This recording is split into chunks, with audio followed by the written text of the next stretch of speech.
Since you got home first, you could at least have dinner ready by the time I get back."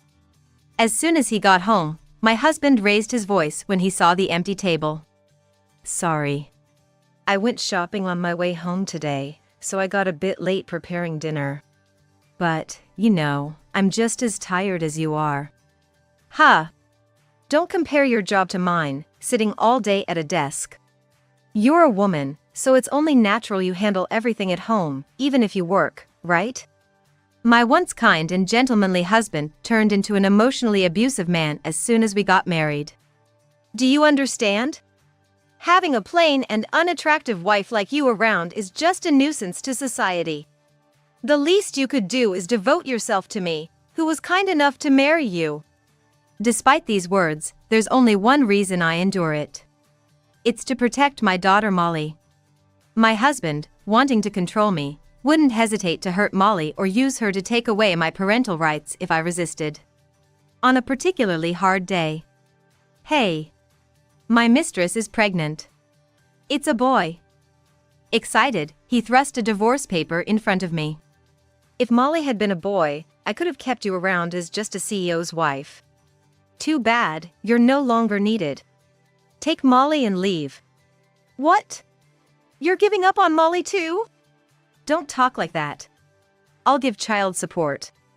You take good care of Molly." Tears of relief flowed from my eyes. Finally, I could escape this life. "Is that so?" I pretended to be sad as I signed the divorce papers. My husband looked satisfied, thinking everything was going according to his plan. Looking at his face brought up emotions I had long suppressed. "Don't you ever think you have a happy future ahead?" "My name is Lucy Martinez. I'm a 34-year-old company CEO's wife. Or so it sounds nice to say. In reality, I'm just a part-time office worker at a small factory. I lived with my husband Spencer and our 3-year-old daughter Molly. I met Spencer when a junior colleague asked me to make up numbers at a matchmaking party. By my late 20s, I had lost the urgency for marriage and the eager anticipation for a relationship. So, I thought this group date was just a chance to help a younger colleague find what they were looking for. "Hey, what are your hobbies? You've been all smiles, but you haven't talked much about yourself since you got here, have you?" My husband spoke to me as I nodded along to the conversation. Had he noticed that I wasn't really looking for anyone? "I enjoy driving. It clears my head even when things aren't going well." "What about you?" "Oh, yes. I like visiting cafes. I love reading, so I usually bring a book." As I spoke, I suddenly felt embarrassed about how mundane my interests must seem. My husband wasn't particularly handsome but was stylish, sociable, cheerful, and seemed like the type who would be popular. "I also make stops at various cafes when I go driving, places with a view of the ocean, in the middle of the forest, or those old house cafes, huh? Now that I think about it, maybe I like cafe hopping too. Sounds like you know a lot of stylish cafes, huh? If you'd like, why don't we go together next time? I'm getting excited to show you all my favorite spots." From then on, we started going on drives and cafe hopping together. Being in sales, my husband was very personable and full of conversation, making our time together really enjoyable. On our third date, he shared that he was planning to quit his job at the printing company soon to work at his family's business. "My dad runs a metalworking shop. I always tried to escape that kind of work, but my mom passed away 2 years ago. I've finally decided to take over." "Wow, that's admirable. Your dad must be pleased, huh?" He nodded with a blush, then straightened up after taking a deep breath. After a few dates, I've come to really appreciate your modesty and kindness, Lucy. Would you consider dating me with marriage in mind?" He was so earnest and formal in his confession that I didn't hesitate with my answer. "Yes, I'd love to." My husband said a shy yes, which was absolutely adorable. Even after we started dating, he remained a gentleman and always made sure to drop me off at home early enough so my parents wouldn't worry. Before introducing him, my parents already felt reassured, and our relationship was going smoothly. My father-in-law was very happy and welcoming when I visited their home. He had been worried because my husband had never brought a woman home before. Eventually, when we visited my in-laws, I would end up cooking dinner for 3. I'm currently brainstorming a gardening shelf for a friend. Really? Your factory can make that too? How about this idea, just as an example? Even without my husband, my father-in-law and I would get excited discussing interesting products that the factory could make. I've always loved classes where I could create things, like art and technology. My father-in-law was always thinking about what the factory could do and never hesitated to try something new. If you marry him, Lucy, why don't you work with us too? Wouldn't it be fun to create something together? Besides, he's still learning the ropes. I'd like you to support him close by. Hey, Dad! I haven't even proposed yet, don't jump the gun! But I'd be so happy if Lucy would join our family.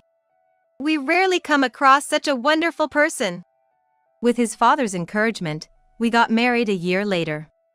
My husband wanted a wedding that doubled as a honeymoon abroad, and both our families came, making it a truly joyful time. After the wedding, I also started working at the factory as an office worker, and our family of 3 managed it together. Lucy, I hear you and the CEO are cooking up something interesting? I'm thinking about how we could introduce the fun of the factory online. I'm studying it right now. A reliable planning manager, huh? I was beloved by our vice president and the craftsmen, and the office was always filled with smiles. I'm truly glad I got married, I thought to myself. The only thing that worried me was that my husband didn't come by the office much, perhaps because he was busy. After getting married, we looked for a new home near my in-laws. I had initially thought about living with my father-in-law, but my husband had other plans. Since Dad is still healthy, let's just live the 2 of us for at least the first year. His unexpected proposal made me overjoyed. I guess we're really in love, I thought, but the reality was not as sweet as I had imagined. When I get home from work, my husband is always in a bad mood, starting with just clicking his tongue or sighing at first. I'm so tired today. Since you got home first, you could at least have dinner ready by the time I get back. As days passed, he began to grumble and make snide remarks towards me. Sorry. I went shopping on my way home today, so I got a bit late preparing dinner. But I'm just as tired as you are. Don't compare your office job, where you just sit all day, to my work. You're a woman, so it's only natural for you to handle everything at home even if you work, right? Is this what they call a domineering husband? But it was clear that my husband was accumulating stress at work. He was learning about all aspects of the company's work by starting with the craftsmen, getting hands-on in the factory. Damn! That old man. Just because I made a small mistake, he starts yelling. Once I become CEO, I'm gonna fire him on the spot. Yeah, it must be tough getting yelled at even though you're doing your best. Hey, why don't you come to the office and chat? It might clear your head. What do you know? Don't act like you understand. Since he had only started his CEO training about a year and a half ago, my husband was not used to many things and was often scolded by the seasoned craftsmen. Perhaps if we had been living with my father-in-law, he wouldn't have been able to vent his stress at home. I felt that our current living situation was indeed the best for him. I'm sorry for always taking it out on you, Lucy. Thanks for always listening to my complaints. On weekends, he would apologize as if coming to his senses, and we would go driving and cafe hopping like before we were married. I thought he must trust me enough to be himself around me, which made it bearable. Until he got used to the job, I was determined to be his outlet for stress. However, that might have been a mistake. His verbal abuse only escalated afterwards.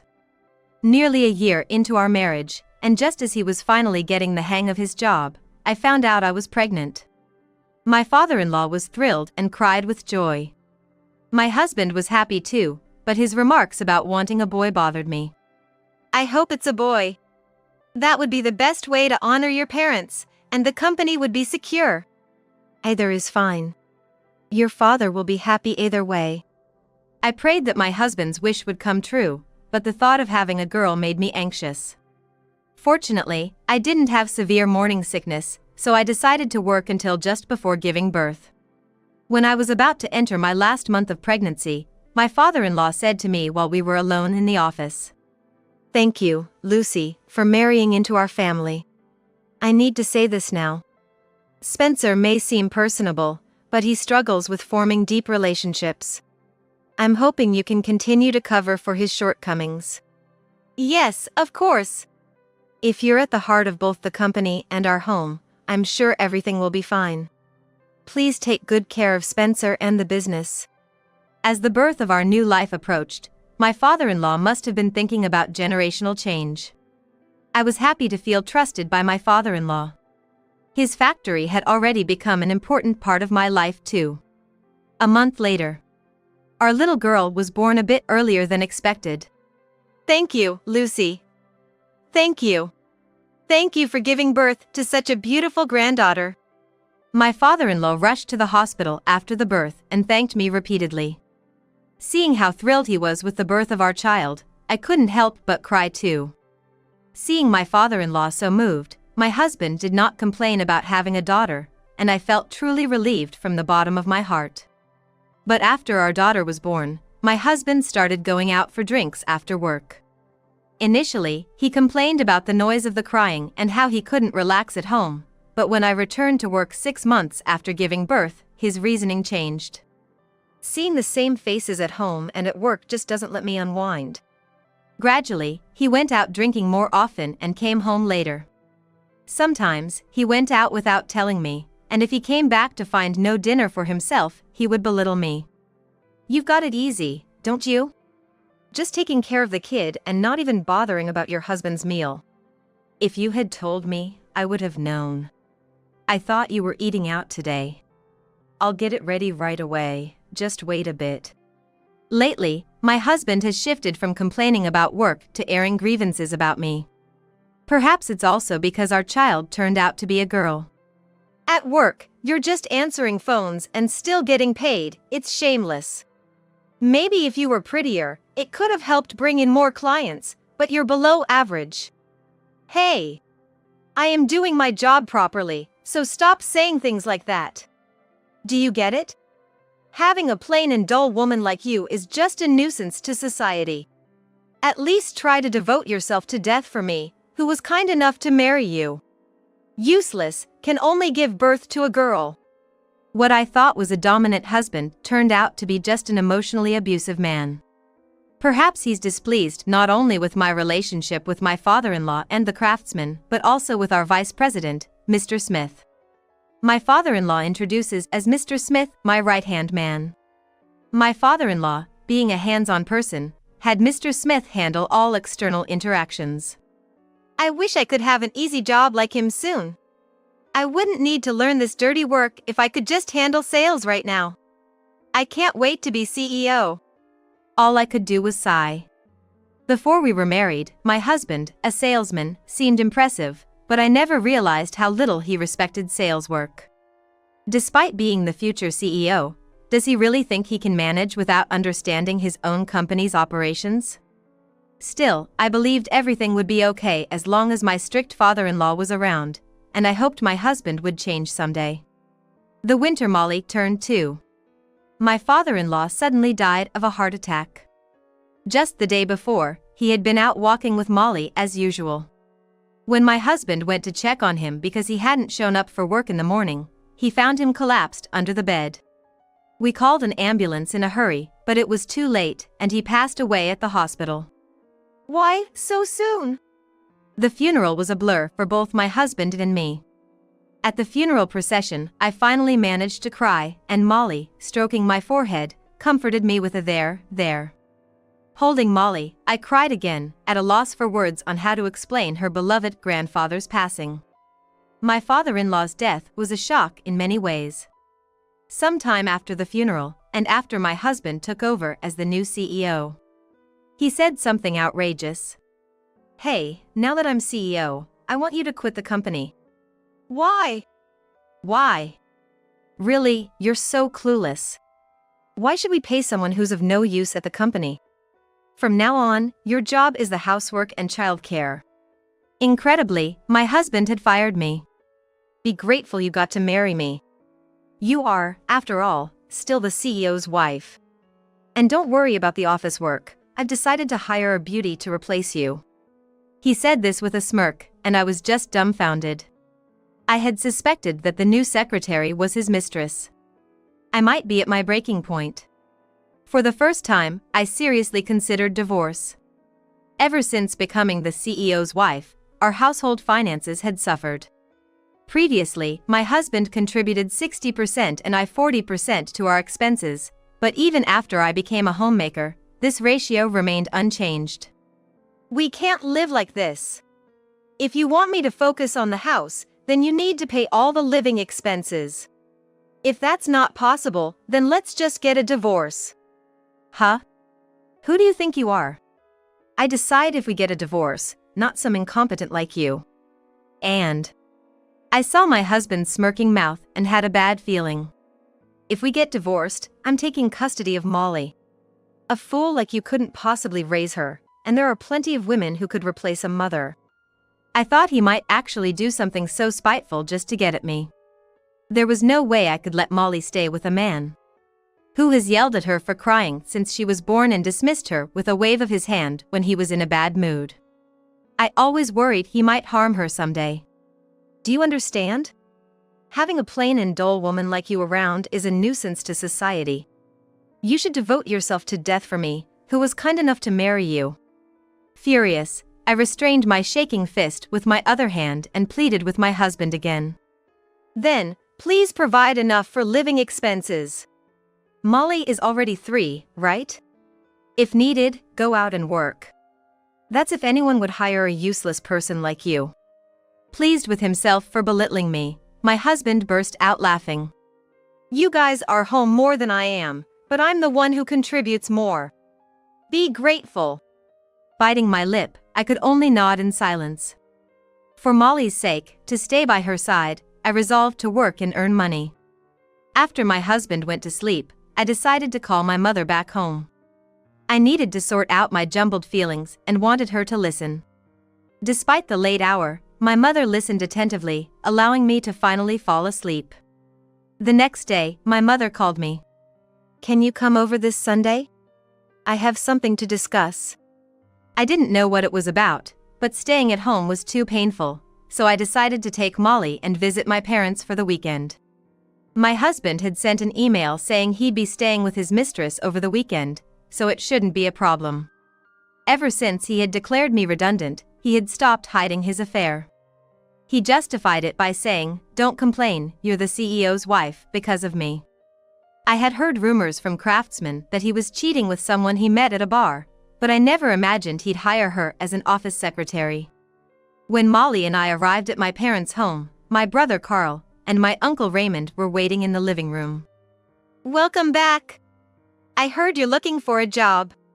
If you want, why don't you work part-time at my place? You can set your own hours.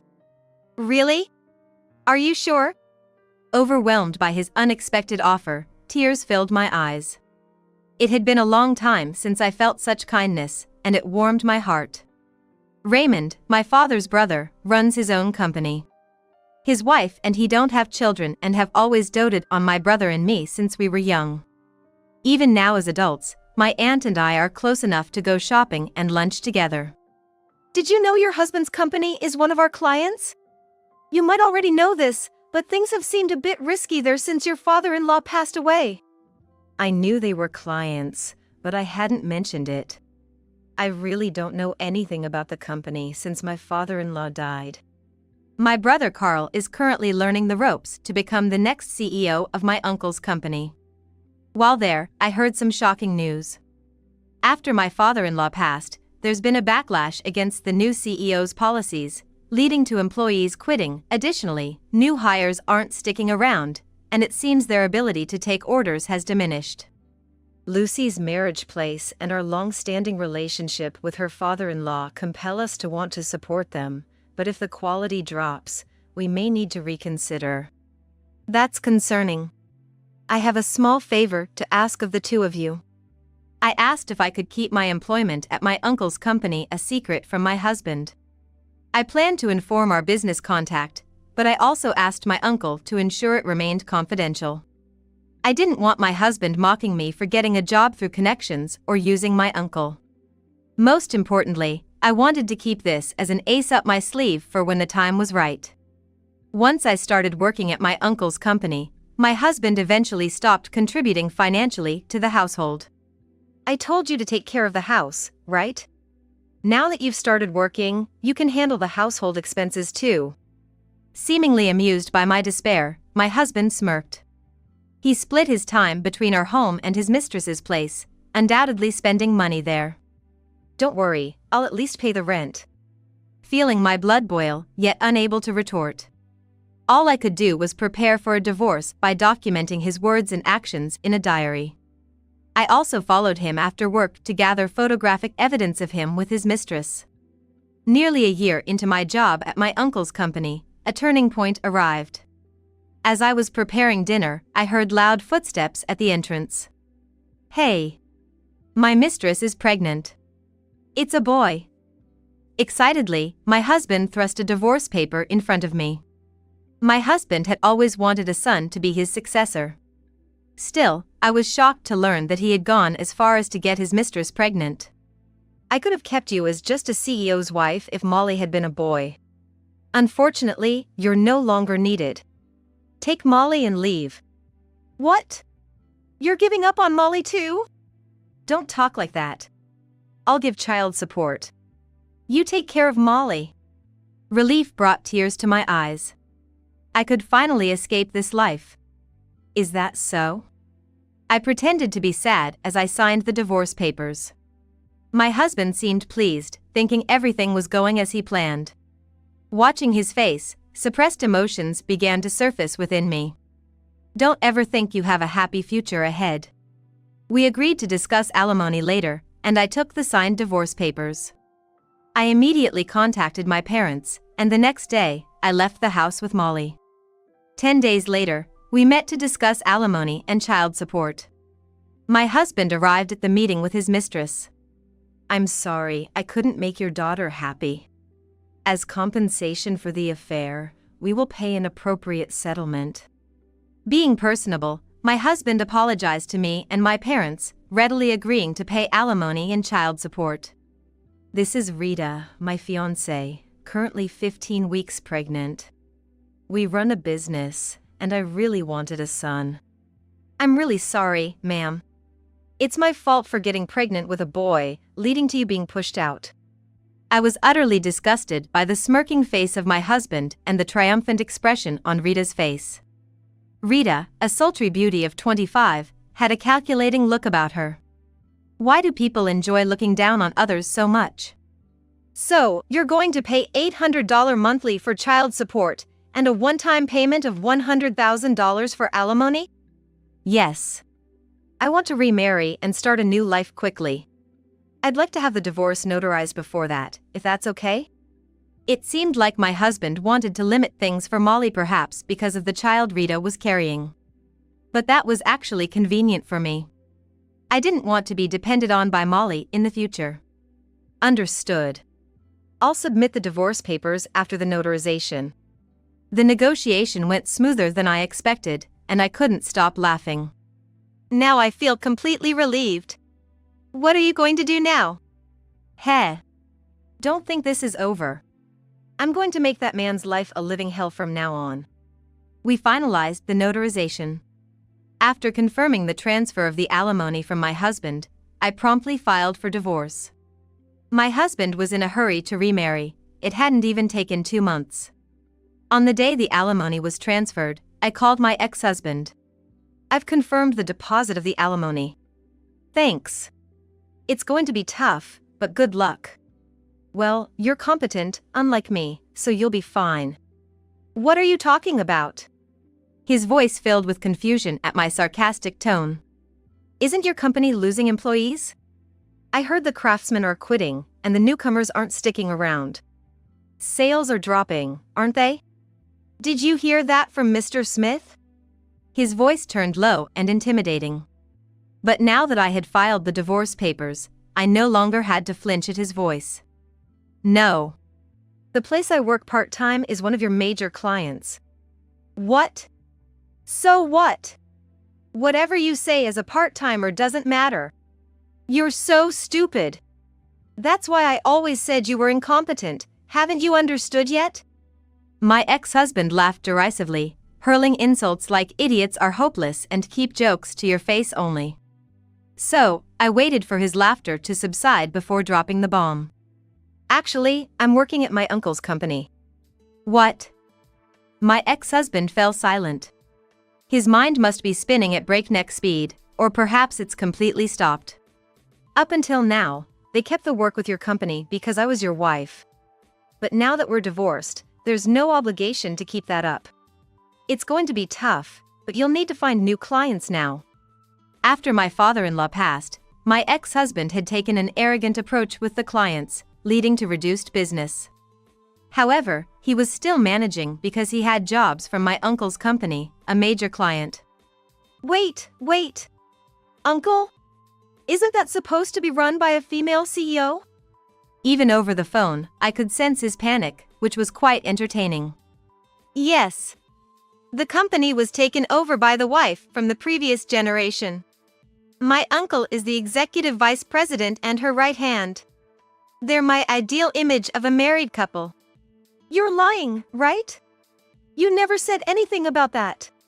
If you had told me, I wouldn't have divorced. Now it was my turn to laugh. I wanted to divorce you. That's why I didn't tell you. I did it to protect Molly. As we agreed in the notarization, don't ever come near Molly again. But. Oh, and by the way, my brother Carl will eventually take over as CEO. That means there definitely won't be any contracts with you. The other end of the phone went silent. It seemed like he couldn't even breathe. Hey, please. I've been doing my job right. Talk to the CEO for me. Weren't we married? No, we're strangers now. You treated your employees poorly. You're the one who lowered the morale in the factory. The decrease in orders and the drop in product quality are all your fault. If your father saw this situation, he'd surely cry. And I heard Mr. Smith is planning to resign too. If he leaves, it really is the end for you. My condolences. I said that and hung up without waiting for a response from my ex-husband. Afterward, he tried calling several times, but I never answered. Carl isn't guaranteed to be the next CEO, but I got carried away and said it anyway. That's a secret. I wasn't expecting this to be over so easily, but a few days later, my ex-husband showed up at my parents' house with Rita. Of course, I had no intention of letting my ex-husband in or letting him see Molly, so I spoke to him through the chain-locked door. Lucy! Please, talk to the CEO for me. I got a call yesterday about ending our contracts. I know. Since then, all the employees except Mr. Smith have said they want to quit, right? My ex-husband was visibly unsettled, scratching his head with both hands. Please! Come back! It just doesn't work without you. Let's try again. I can't face my father even in death like this. It's astonishing he could say such things in front of his newly remarried wife. Rita looked on bitterly at her husband. They must have discussed it before coming. She had successfully snatched him away to become the CEO's wife, but now, due to financial instability, she found herself clinging to his ex-wife, something she likely hadn't anticipated. I'm sorry, but I refuse. I'm useless, stupid, and incompetent, right?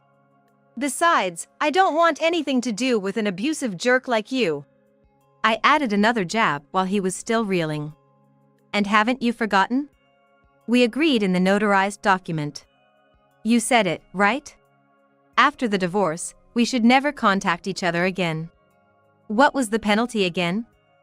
I said, and his face turned pale. If you come to see her, it's $20,000 each time. That was his own boast. He believed it would only cost him, not imagining I would enforce it. Lastly, I dropped one more bomb. Oh, Rita, I almost forgot, but I'll also be seeking alimony for the affair. You should be hearing from my lawyer. Since he's running out of money, make sure you take responsibility for your actions. What? Eh? The divorce is final, and it's all over. I never said I wouldn't charge you, did I? I just wanted to proceed with the divorce from my husband first. He never said not to charge you either. My ex-husband's face turned from blue to white, not my concern anymore. It was comical to see him being choked by his own rules. Please! Stop it! I'm about to give birth soon. The company might go bankrupt. What should I do? This wasn't what I planned. Well, I don't know. Every time you come here, you'll be increasing your debt, so please don't come back again. You're about to have an important heir, so keep fighting. I smiled sweetly and slammed the door shut. From the other side of the door, I could still hear Rita yelling and my ex-husband trying to soothe her, followed by sobs as their presence faded away. Later, my ex-husband's company faced financial difficulties after losing major clients. I thought they would close down, but eventually, my ex-husband had to let go of his stocks and step down, allowing the company to survive. That must have been his last compensation to his father. Mr. Smith took over as the new CEO, and they renegotiated contracts with my uncle's company. They even managed to bring back the craftsmen who had left, and the factory began to buzz with activity again. With Mr. Smith taking over as CEO, it seems that clients who had once distanced themselves are returning to the company. After everything, my ex-husband and Rita quickly divorced. She couldn't stand his constant verbal abuse and full-blown emotional abuse anymore. I heard from Raymond that Rita didn't wait for the birth and returned to her parents' home. Her parents covered the settlement for her, and they even sent an apology letter with the payment. She's with good parents now, so I hope she takes care of the child growing inside her. Left alone, my ex-husband sold his parents' home and moved to another town. With the additional alimony due to his abuse towards Rita and child support, he might be penniless by now. I don't know how he is doing, nor do I want to know, but seeing that the child support is being deposited regularly, he appears to be alive and working. It's unfortunate for him, he finally had the son he always wanted. A year after the divorce, Mr. Smith approached me. Would you consider coming back to us? I believe the factory, filled with the former CEO's dreams, needs you. I decided to return as an office worker to the company where my father-in-law's ethos is still alive. Welcome back, greeted by all the employees, I was moved to tears. My father-in-law always saw the potential in our small factory. They're starting new initiatives, developing original products, and responding to individual customer requests, just like when he was here. The factory is bustling with activity again. Together with the craftsmen, I'm contributing ideas and participating in new project developments. Mommy! Grandma and I made cookies. My 6-year-old daughter Molly greeted me with homemade sweets when I got home from work. Thank you. They turned out delicious. I'm so glad I could protect Molly's smile. I'm determined to keep working hard to continue this happy life with Molly.